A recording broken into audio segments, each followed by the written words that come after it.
여러분, 안녕하세요. 경제와 돈의 흐름을 가장 쉽고 재미있게 알려드리는 여러분의 금융 멘토, 핀플루언서입니다. 혹시 달러 가치가 5주 만에 최저를 기록했다는 뉴스 보셨나요? 아마 대부분 환율 좀 내렸나 보네 하고 무심코 넘기셨을 겁니다. 하지만 여러분, 이건 단순한 숫자 노름이 아닙니다. 지난 3000년의 금융 역사 속에서 모든 기축통화가 멸망하기 직전에 울렸던 바로 그 사이렌 소리일 수 있습니다. 오늘 우리가 파헤쳐볼 이야기는 바로 이겁니다. 역사는 반복되고 지금 벌어지는 일들은 과거에 이미 수없이 일어났습니다. 로마, 스페인, 영국 제국까지 이 거대한 제국들의 화폐가 어떻게 휴지 조각이 되었는지, 그리고 그들이 밟았던 정확히 4단계의 사이클을 오늘날 달러가 소름 돋게 따라가고 있다는 충격적인 진실을 알려드리겠습니다. 오늘 영상 끝까지 보시면 왜 최근은 가격의 폭등이 단순한 강세장이 아니라 거대한 시스템 붕괴의 전조 증상인지, 그리고 우리를 기다리는 마지막 4단계, 완전한 붕괴가 닥쳤을 때 내 자산을 지키기 위해 무엇을 해야 하는지 명확하게 알게 되실 겁니다. 여러분의 경제적 지혜와 부의 축복을 위한 첫걸음, 지금 바로 구독과 좋아요 버튼 누르고 시작해 주십시오. 이 작은 클릭이 미래를 대비하는 당신의 가장 현명한 투자가 될 겁니다. 자, 그럼 시작하겠습니다. 세상에 누구도 당신에게 말해주지 않는 진실이 있습니다. 달러 인덱스가 98, 96을 찍었다는 건 그저 숫자가 아닙니다. 인류 역사상 모든 기축통화를 파괴했던 패턴의 위험구역, 바로 3단계에 진입했다는 섬광탄 같은 신호입니다. 올해엔 가격은 58달러를 돌파하며 11개월 만에 84%나 폭등했습니다. 반면 달러 가치는 연초 대비 7% 하락했고 9거래일 연속으로 떨어지고 있습니다. 이게 그냥 시장의 변동성 같으신가요? 천만에요. 여기에는 3000년 동안 반복된 무섭도록 정교한 4단계의 시스템 붕괴 패턴이 숨어 있습니다. 1단계, 설립과 기반 구축. 2단계, 팽창과 화폐 가치 하락. 3단계, 위기와 통제력 상실. 그리고 마지막 4단계, 피할 수 없는 결말. 정말 충격적인 사실은 우리가 바로 지금 3단계 아주 깊숙한 곳에 들어와 있다는 겁니다. 자, 모든 기축통화는 똑같은 방식으로 시작합니다. 1단계, 한 국가가 진짜 생산, 진짜 산업, 진짜 부의 창출을 통해 세계를 지배합니다. 물건을 만들고 수출을 하죠. 그들의 화폐는 실물 가치에 기반하기 때문에 신뢰를 얻습니다. 로마의 공학기술, 스페인의 무적함대, 영국의 공장, 그리고 2차 세계대전 후 미국의 압도적인 제조업처럼 말이죠. 이것이 바로 기반입니다. 하지만 곧바로 위험한 2단계가 찾아옵니다. 지배국은 아주 달콤한 유혹을 발견합니다. 돈을 마구 찍어내도 전 세계가 그 돈을 받아준다는 사실을 깨닫는 거죠. 왜냐고요? 이미 자신들의 화폐가 전 세계 무역 인프라에 깊숙이 박혀 있고 다른 모든 나라가 그 화폐를 외환보유고로 쌓아두고 있기 때문입니다. 아직 대안이 없거든요. 그래서 그들은 버는 것보다 더 많이 쓰기 시작합니다. 끝없는 전쟁, 제국 유지비, 과도한 사회복지 프로그램, 적자는 눈덩이처럼 불어납니다. 여기서 가장 무서운 함정은 이 모든 부작용이 당장은 숨겨져 있다는 겁니다. 세상은 화폐 가치가 계속 떨어지고 있음에도 불구하고 그 돈을 계속 받아줍니다. 이 시기는 마치 엄청난 번영기처럼 보입니다. 하지만 실상은 시스템 전체에 서서히 퍼지는 독약과 같습니다. 마치 우리가 뜨거워지는 냄비 속 개구리처럼요. 그리고 마침내 3단계가 옵니다. 바로 지금 우리가 있는 곳이죠. 이제 수학이 냉정한 현실이 복수를 시작하는 단계입니다. 적자는 더 이상 감당할 수 없는 수준이 되고 빚은 갚을 수 없을 만큼 불어납니다. 정부는 더 이상 세금만으로 약속된 지출을 감당할 수 없게 되자 돈을 찍어내는 속도를 미친 듯이 올립니다. 바로 이때 결정적인 순간이 찾아옵니다. 다른 나라들이 눈치를 채기 시작하는 거죠. 저 나라 화폐 뭔가 이상한데 그들은 외환보유고를 다변화하고 기축통화를 내다 팔기 시작합니다. 금과 은 같은 실물 자산의 가격이 폭등합니다. 화폐 유통 속도가 급격히 빨라지면서 서서히 진행되던 가치 하락은 이제 급격한 평가절하, 즉 폭락으로 변합니다. 중앙은행은 필사적으로 개입하려 합니다. 금리를 내리고 돈을 더 풀고 안정시킬 수 있다고 약속하죠. 하지만 모든 개입은 상황을 악화시킬 뿐입니다. 왜냐하면 문제는 기술적인 게 아니라 시스템 자체의 문제이기 때문입니다. 신뢰가 깨지고 기반이 무너지고 있는 겁니다. 이것이 우리를 마지막 4단계로 이끌어갑니다. 완전한 화폐 붕괴 또는 극심한 평가절하.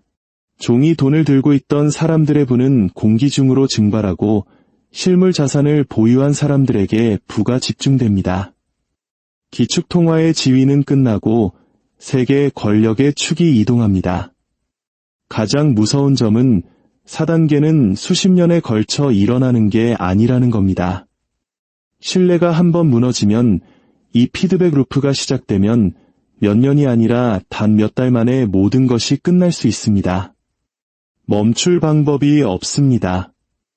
에이, 그냥 이론 아니야. 과거랑 지금은 다르지라고 생각하시나요? 좋습니다. 이 패턴이 수학 공식처럼 정확하게 3번이나 반복된 사례를 보여드리겠습니다. 로마, 스페인, 그리고 영국입니다. 먼저 로마 제국부터 보죠. 서기 300년에 로마의 데나리우스 은화에 일어났던 일은 지금 달러에 일어나고 있는 일과 소름 돋게 똑같습니다. 1단계, 로마가 세계를 지배합니다. 데나리우스는 순도 95%의 은화였습니다. 모두가 이 돈을 신뢰했고 사용했죠. 진짜 가치, 진짜 신뢰의 시대였습니다. 2단계, 제국이 팽창하면서 군사 원정 비용이 생산량을 초과합니다. 그래서 황제들은 데나리우스의 은 함량을 줄이기 시작합니다.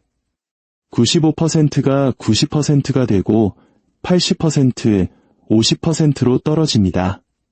황제가 바뀔 때마다 은 함량은 조금씩 더 줄어들었죠.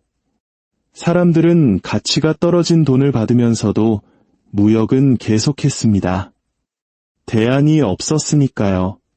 3단계, 서기 3세기에 이르면 은 함량은 5%까지 떨어집니다. 5%요. 서기 200년에는 데나리우스 반입이면 살 수 있었던 밀 한 포대가 300년에는 200데나리우스가 됩니다. 100년 만에 400배의 인플레이션이 발생한 겁니다. 노동자들은 이제 돈 대신 현물로 급여를 달라고 요구하고 군인들은 가치 없는 동전을 받기 위해 싸우길 거부합니다. 악순환의 고리가 시작된 거죠. 황제들은 군대를 달래기 위해 더 많은 동전을 찍어내고 이는 더 심한 인플레이션을 불러옵니다. 4단계, 서기 476년 로마는 멸망하고 데나리우스는 완전히 붕괴됩니다. 유럽은 이후 300년간 물물교환 경제라는 암흑시대로 접어들게 되죠. 고대 세계의 기축통화는 그렇게 사라졌습니다. 이 패턴 이제 보이시나요? 만약 이 역사적 사실이 현재 상황과 겹쳐 보이며 등골이 서늘해졌다면 당신은 남들보다 먼저 경제적 진실을 꿰뚫어 볼 준비가 된 겁니다. 지금 바로 구독 버튼을 누르세요. 스페인과 영국의 이야기는 당신의 생각을 완전히 바꿔놓을 테니까요. 16세기 스페인. 신대륙을 발견하고 세비야 항구로 어마어마한 양의 금과 은이 쏟아져 들어옵니다. 스페인의 레알화는 세계 기축통화가 되고 스페인은 해가 지지 않는 제국이라는 초강대국이 됩니다. 하지만 그들은 아무것도 생산하지 않았습니다. 모든 것을 신대륙의 은으로 수입했죠. 돈이 들어오는 속도보다 나가는 속도가 더 빨랐습니다. 3단계, 17세기에 이르러 스페인의 인플레이션은 통제 불능 상태가 됩니다. 카스티아 지방의 물가는 100년 만에 400%나 치솟습니다. 은광은 고갈되기 시작하는데 다른 유럽 국가들은 착실하게 생산 경제를 구축하고 있었습니다. 스페인은 위기에 빠져 여러 차례 화폐 가치를 절하하고 70년 동안 무려 7번이나 국가 부도를 선언합니다. 4단계, 17세기 중반, 레알화는 스페인 영토 밖에서는 휴지 조각이 됩니다. 암스테르담과 런던이 새로운 금융 중심지로 떠오르고 스페인의 황금기는 막을 내립니다. 세기만 다를 뿐 패턴은 정확히 똑같습니다. 19세기 영국. 세계 최초로 산업화에 성공하며 전 세계 제조업을 장악합니다. 금에 연동된 파운드 스털링은 세계 기축통화가 되죠. 절대적인 신뢰. 하지만 1차 세계대전이 터지자 영국은 막대한 차입으로 전쟁 자금을 조달합니다. 근본이제는 중단되고 돈을 마구 찍어냅니다. 1914년 6억 5천만 파운드였던 국가부채는 1919년 74억 파운드로 5년 만에 10배 이상 증가합니다. 전쟁 후 영국은 전쟁 전의 가치로 근본이제에 복구하려 하지만 이미 통화량은 폭증했고 빚은 감당할 수 없는 수준이었습니다. 금 보유고는 계속해서 해외로 유출됩니다. 그 사이 미국은 진정한 산업 강국, 채권국, 생산국으로 부상합니다. 3단계, 1931년 영국은 근본이제를 포기합니다. 파운드화 가치는 하룻밤 사이에 25% 폭락합니다. 다른 나라들은 공황에 빠져 파운드화를 내던지고 스털링 블록은 산산조각납니다. 그리고 2차 세계대전이 마지막 숨통을 끊어놓습니다. 1945년 영국은 파산한 빚더미 국가가 되어 미국에 의존하게 됩니다. 4단계, 1944년 브레튼 우즈 협정으로 공식적인 사망 선고가 내려집니다. 미국 달러가 세계 기축통화가 되고 한때 세계를 호령했던 파운드화는 그저 그런 여러 통화 중 하나로 전락합니다. 매번 단 한 번의 예외도 없이 똑같은 패턴입니다. 이제 보이십니까? 자, 이제부터가 진짜입니다. 왜냐하면 미국 달러가 이 패턴을 단계별로 정확히 따라가고 있고 우리는 지금 3단계 깊숙이 들어와 있기 때문입니다. 1단계, 2차 세계대전 후 미국은 전 세계 생산의 50%를 차지하며 압도적인 지배력을 가집니다. 달러는 금 1온스당 35달러로 교환이 보장된 기축통화가 됩니다. 신뢰는 절대적이었습니다. 2단계, 1971년 닉슨 대통령이 금 태환 중지를 선언합니다. 닉슨 쇼크죠. 달러는 더 이상 금과 연결되지 않은 오직 신뢰와 군사력에만 기반한 명목화폐, 즉 피아트 머니가 됩니다. 그리고 미국은 버는 것 이상으로 쓰기 시작합니다. 베트남 전쟁, 각종 복지 정책, 130개국에 주둔하는 미군 기지, 끝없는 적자 지출. 1970년 3,700억 달러였던 국가부채는 2025년 예상치 36조 달러로 폭증합니다. 36조 달러. 상상이 가시나요? 통화량은 1971년 6천억 달러에서 오늘날 21조 달러로 35배나 폭발했습니다. 하지만 세상은 계속 달러를 받아줬습니다. 석유가 달러로 결제되고 세계 무역이 달러 기반이었기 때문이죠. 대안이 없었습니다. 미국은 소비하고 전 세계가 생산하는 불균형이 54년간 지속되었습니다. 하지만 이제 우리는 3단계에 있습니다. 더 이상 피할 수 없는 수학의 시간이 온 겁니다. 36조 달러의 국가부채, 그리고 사회보장, 유료보험 등 장부에 잡히지 않은 부채가 135조 달러에 달합니다. 이건 세금을 더 걷거나 경제 성장만으로는 절대 해결할 수 없는 방정식입니다. 그래서 연준은 어떻게 할까요? 금리를 인하합니다. 유동성을 주입하고 시스템을 안정시키려 하죠. 하지만 근본적인 것이 변했습니다. 다른 나라들이 더 이상 구경만 하지 않고 행동에 나선 겁니다. 중국은 2013년 1조 3천억 달러에 달하던 미국 국채 보유량을 2025년에는 7,800억 달러까지 줄였습니다. 러시아는 이미 몇 년 전에 달러 보유고를 거의 다 처분했습니다. 사우디아라비아는 석유 판매 대금을 위안화로 받기 시작했습니다.